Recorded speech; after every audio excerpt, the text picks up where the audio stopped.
আজকের মা চিংড়ি মাছের পকোড়া বানাবেন বললেন। তো আমিও ভাবলাম আপনাদের সাথে শেয়ার করি। তো প্রথমেই আদা আর রসুনটা ভালোভাবে বেটে নিতে হবে। আমাদের বাড়িতে বেশিরভাগটাই শিলনোড়ারই ইউজ হয়, আগেকার দিনের প্রচলন। মিক্সারটা ইউজ হয় কিন্তু খুবই কম। বেশিরভাগটা আদা রসুন বাটার জন্যে এই শিলনোড়াই ইউজ করা হয় আমাদের বাড়িতে। এই যে শিলনোড়াটা দেখছেন, এটা প্রায় ৮০-৯০ বছরের পুরানো শিলনোড়া। এবার কাঁচা চিংড়িগুলোর উপর হলুদ গুঁড়ো আর নুন দিয়ে মিক্সড করে নিতে হবে।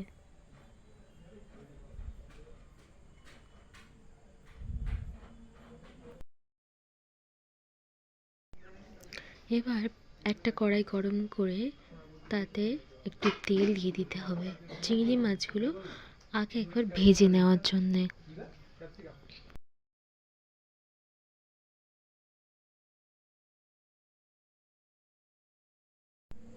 বেশ ভালো হয়ে গেছে, বেশ ভালো করেই গরম হয়েছে তেলটা।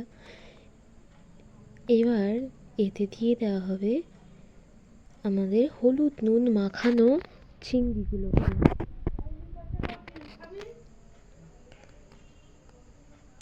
ভালোভাবে চিংড়িগুলো তেলের উপর ছেড়ে দেওয়ার পর এপাশ ওপাশ করে ভালোভাবে উল্টে পাল্টে নিতে হবে চিংড়িগুলো, যাতে সমানভাবে তেল লেগে যায় এবং জড়িয়ে না যায়।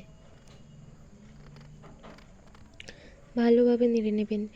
কেন বলুন তো, না নাড়লে ভালোভাবে এই চিংড়িগুলো কী হয়, কড়ার গায়েতে এমনভাবে আটকে যায় না, পরে উঠতে চায় না। তাই জন্য ভালোভাবে নাড়াচাড়া করতে করতে করবেন, না হলে কড়ার গায়ে আটকে যায়, সেটা খেতেও ভালো লাগে না।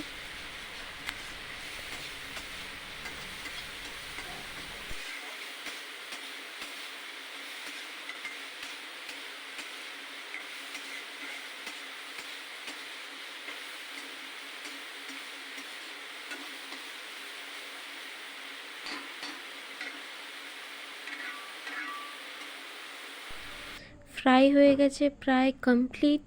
এবার এটাকে একটা প্লেটে তুলে নেওয়া হবে।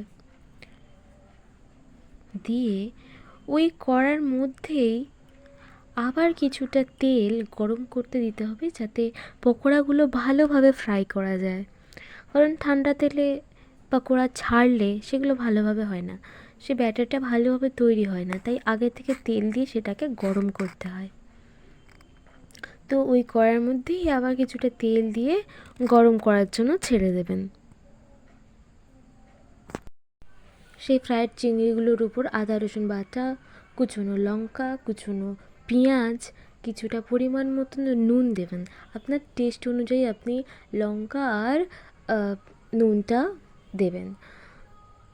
তারপর এগুলো ভালোভাবে দিয়ে দেওয়ার পর এর উপর দিতে হবে বেসন।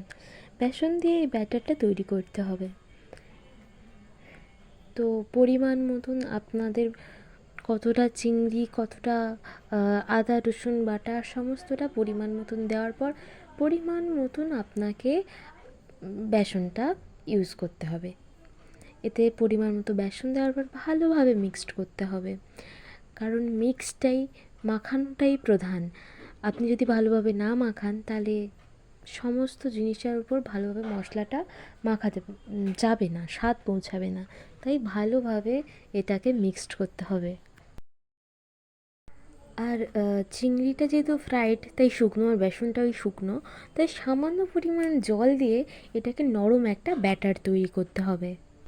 আর মনে রাখবেন, চিংড়ি ভাজার সময় কিন্তু কিছুটা নুন ইউজ করা হয়েছিল, তাই ব্যাটারটা তৈরির সময় পরিমাণ মতো নুন দেওয়ার চেষ্টা করবেন। আমাদের ব্যাটার রেডি পকোড়া তৈরির জন্য। এবারে একে একে সাইজ করে পকোড়ার সাইজে তেলের উপর ছেড়ে দিতে হবে।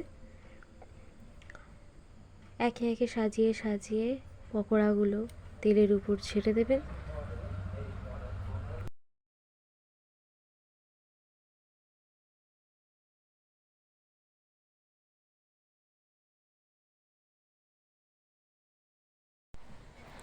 এবারে এক সাইড হয়ে গেছে, এবার দ্বিতীয় সাইডটা আবার ভালোভাবে ফ্রাই করে নিতে হবে।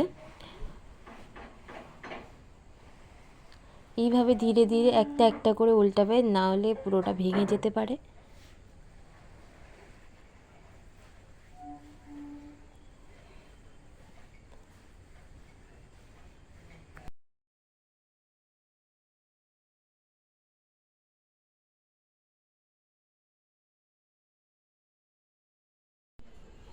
দু সাইডটা এইভাবে উল্টে পাল্টে ভেজে নিতে হবে, যাতে ভিতর অবধি জিনিসটা পৌঁছাতে পারে, যাতে ভিতরে কাঁচা কাঁচা ভাব না থাকে। সেইভাবে দুদিকটা উল্টে পাল্টে ভালোভাবে ভেজে নেবেন।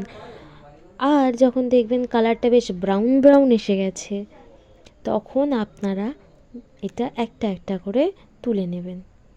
এই যে দেখুন, বেশ কালারটা ব্রাউনি ব্রাউনি হয়েছে, মানে প্রায় কমপ্লিট।